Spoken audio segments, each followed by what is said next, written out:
सच्चिदानंद भगवान की जय। सतगुरुदेव भगवान की जय। वैदिक सनातन धर्म की जय।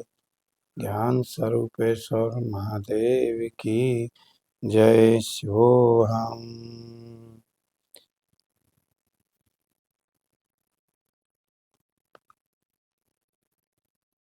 यम लब्ध्वा च परम लाभम मान्यते न अधिकम ततः यस्मिन् स्थितो न दुःखे गुरुणापि विचलायते। परमात्म प्राप्ति रूप जिस लाभ को प्राप्त होकर उससे अधिक जो कोई दूसरा लाभ नहीं मानता, और परमात्म प्राप्ति रूप जिस अवस्था में स्थित योगी बड़े भारी दुख से भी चलायमान नहीं होता। यदि आपको मन के संपूर्ण दुखों की निवृत्ति चाहिए तो आपको परमात्म लाभ की परम आवश्यकता है। परमात्मा की प्राप्ति कैसे हो, उसके साधन क्या है, उन साधनों का अनुकरण करो। क्योंकि परमात्म प्राप्ति के साधनों का अनुकरण करोगे तो परमात्म प्राप्ति आसानी से हो जाएगी।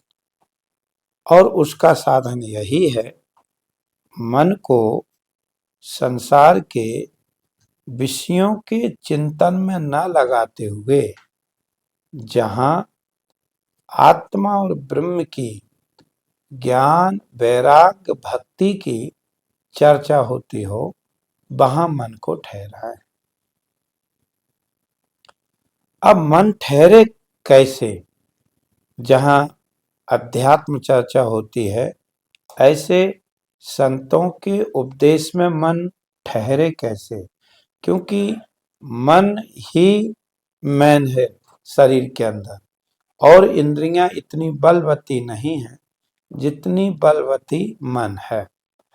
तो मन को जीतने के लिए इसे सत ग्रंथों का पठन पाठन, विवेक वैराग, खट संपत्ति, मुमुक्षुता, श्रवण, मनन, निदध्यासन, तत्पद और तमपद का शोधन, ये ज्ञान के जो 8 अंतरंग साधन हैं। यदि मन को इन 8 अंतरंग साधन में लगाओगे तो आपको परमात्मा का साक्षात्कार प्राप्त होगा। और यदि मन को आप बाह्य साधन यज्ञ आदि में लगाओगे तो लोकांतर की प्राप्ति होगी।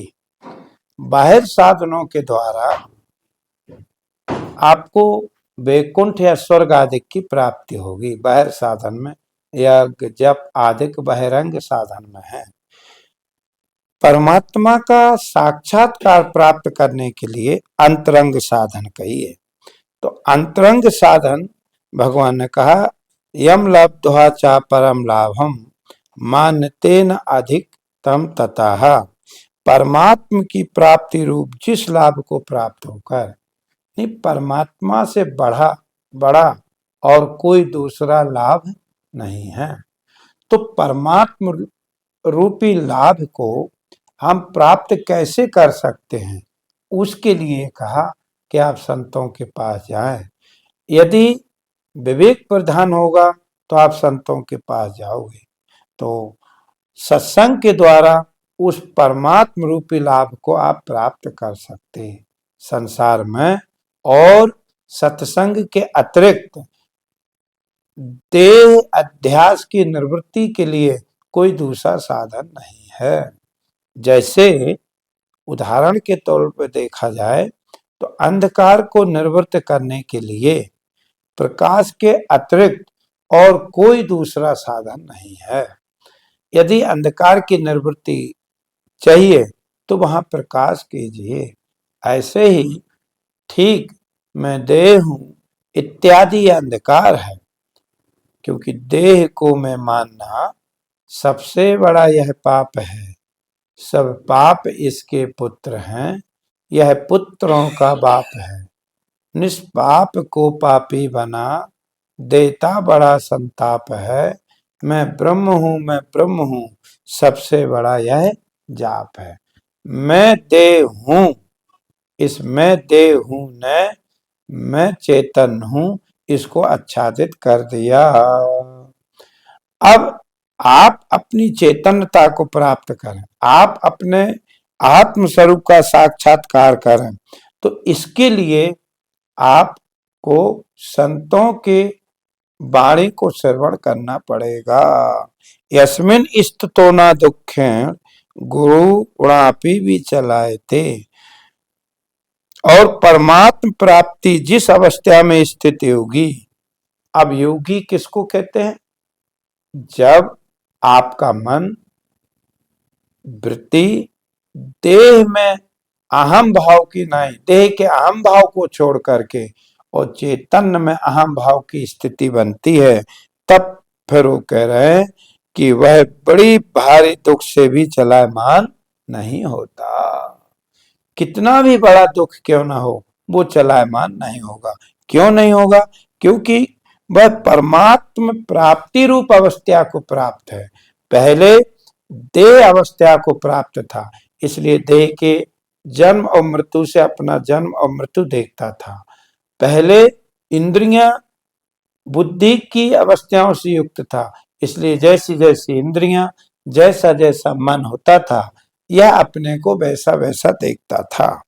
अब परमात्म प्राप्ति रूप जिस लाभ को प्राप्त है, उससे कोई दुख, आप गुरु कृपा से पता चला कि मैं जो हूं चैतन्य स्वरूप हूं, सत स्वरूप हूं, आनंद स्वरूप हूं, विकारता तो मुझ में किंचित मात्र भी नहीं है, किंचित मात्र भी नहीं है। क्यों?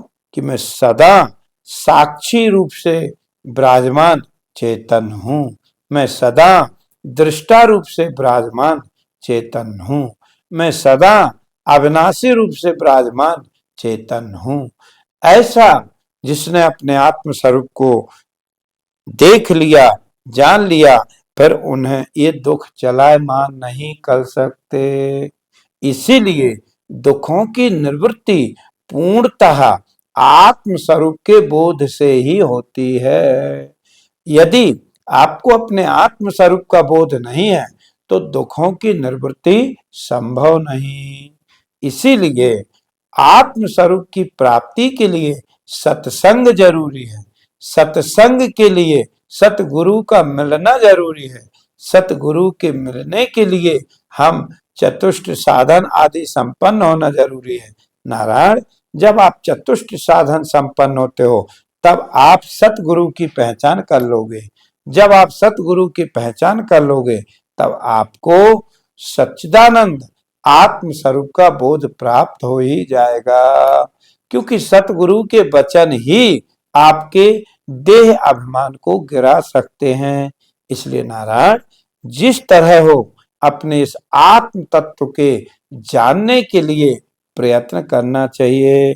इसीलिए बार बार संतों के पास जाना, उन्हें प्रणाम करना, उनसे प्रश्न करना। जैसे सहज जगत व्यवहार में जब तक हम कोई चीज समझ नहीं लेते, तब तक उस चीज के बारे में हम बार बार जानकार से पूछते हैं। तो जैसे जानकार हमें बार बार बताता है, तो धीरे धीरे वह चित्त में बात घर कर जाती। ठीक इसी तरह नारायण, आप सतचित आनंद स्वरूप अविनाशी हैं, ऐसा जाने बिना दुखों की निवृत्ति नहीं होती। ऐसा जानने के लिए बार बार सतगुरुओं के उपदेश को श्रवण करना, उनसे प्रश्न करना, उनसे पूछना। क्योंकि जीवन की सबसे बड़ी उपलब्धि है हमें अपने आत्म स्वरूप का बोध प्राप्त हो जाए, हमें ये समझ में आ जाए कि वास्तव में जन्म मरण मुझ चैतन्य का विकार नहीं है, और जिस शरीर का विकार है ये माया में कल्पित है। इसीलिए कल्पित किस में है? आप चेतन में। जैसे लहर कल्पित किस में है? जल में। जैसे आभूषण कल्पित किस में है? सोने में। आभूषण का नाम रूप सोने में कल्पित है। ठीक इसी तरह ये नाम रूपात्मक जगत आत्मा में कल्पित है। अस्ति भांति प्रिय जो आनंद स्वरूप आत्मा है, उस आत्मा का जिनको साक्षात्कार हो जाता है, नारायण फिर वो दुखों में भी चलायमान नहीं होते। इसलिए भगवान बार बार जोड़ देकर कह रहे हैं, याम लाभ्वा च परम लाभम मानते न अधिकम ततः यस्मिन् स्थितो न दुखेर गुरुपापी विचलायते। सच्चिदानंद भगवान की जय। सतगुरुदेव भगवान की जय। वैदिक सनातन धर्म की जय। ज्ञान स्वरूपेश्वर महादेव की जय। शिवो हम शिवो हम शिवो हम। सच्चिदानंद भगवान की जय।